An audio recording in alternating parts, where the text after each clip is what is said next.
My name is Carolina Tavares, and today I'll talk a little bit about my PhD research. The title of my research is Corpus Skills Development in DDL Training for Future Teachers, a Brazilian and Vietnamese parallel.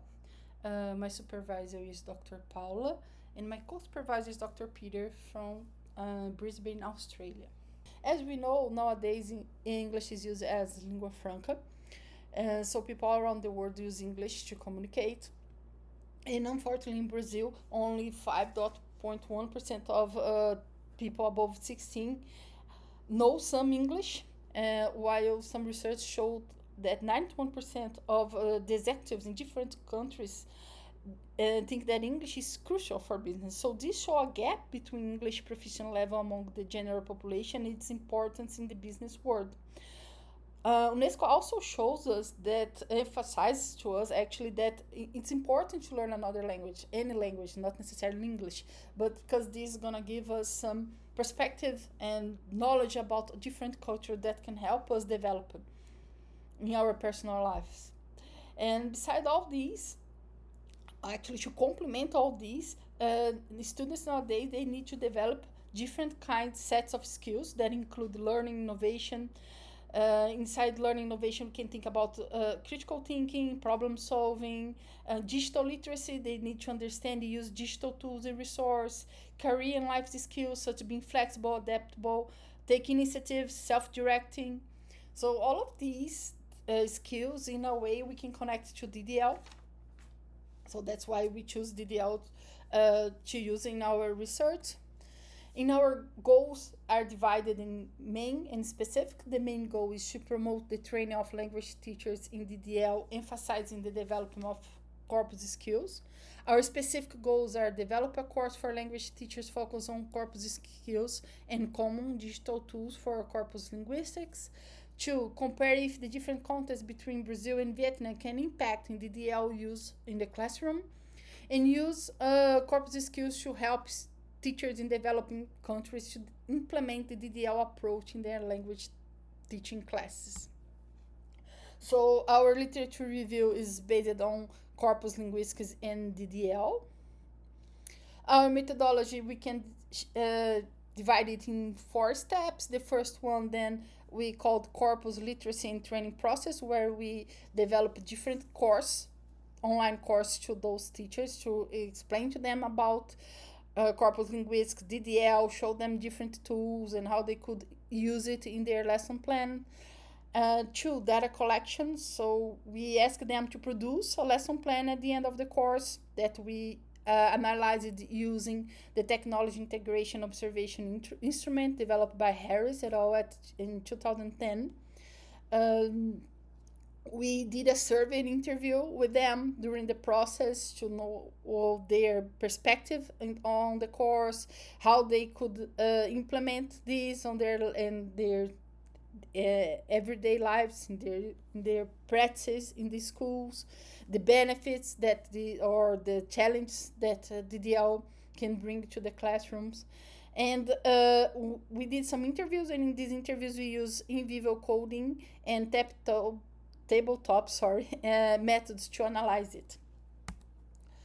So today I'll focus just a little bit on one aspect in both countries that we are analyzing. The one that I'm gonna focus is number 2. What did she say? The number? Sorry, is the technology selection here. Number 3. So how does the technology instrument observation works? We have from grades from 1 to 4, and you have different criteria, and you have to analyze this lesson plan using this criteria. In Vietnam, that's what we did. And these are the results, and if you take a look specifically about the technology selection here, they got, remember that we are grading from 1 to 4, they got a 3. So, 2.48. So it's a interesting number. They got fit somewhat. So, despite some challenges during the lesson plan analysis that we saw that these teachers faced, the selection of the tool was nice. It was well done by them in a way. In Brazil, we use the same technology integration observation instrument, but we adapted, we added some more criteria to analyze. But looking again to this DDL tools, that is the tool selection, here the mean is 2.5, so pretty similar to 2.45 from Vietnam. And then we can conclude that when you look at all the lessons together, we find that they mostly fit somewhat in this category here about the tool selection. Sorry, about the tool selection. So this means that despite facing these challenges using teaching tools, assessing skills, reaching these lesson goals, they did well in choosing the right tool. Maybe they weren't so good in using it, but selecting the correct tool is a huge step to achieve this. Uh, we can see then the potential of DDL in these lessons and in the classroom, because this can help students to develop a different set of skills. By giving them more control over their learning, they'll not only improve their language skills, but also encourage them to take charge of the learning. So they develop autonomous skills that are asked in the first, that we talked about in the first slide here. It's something that is expected from our students nowadays.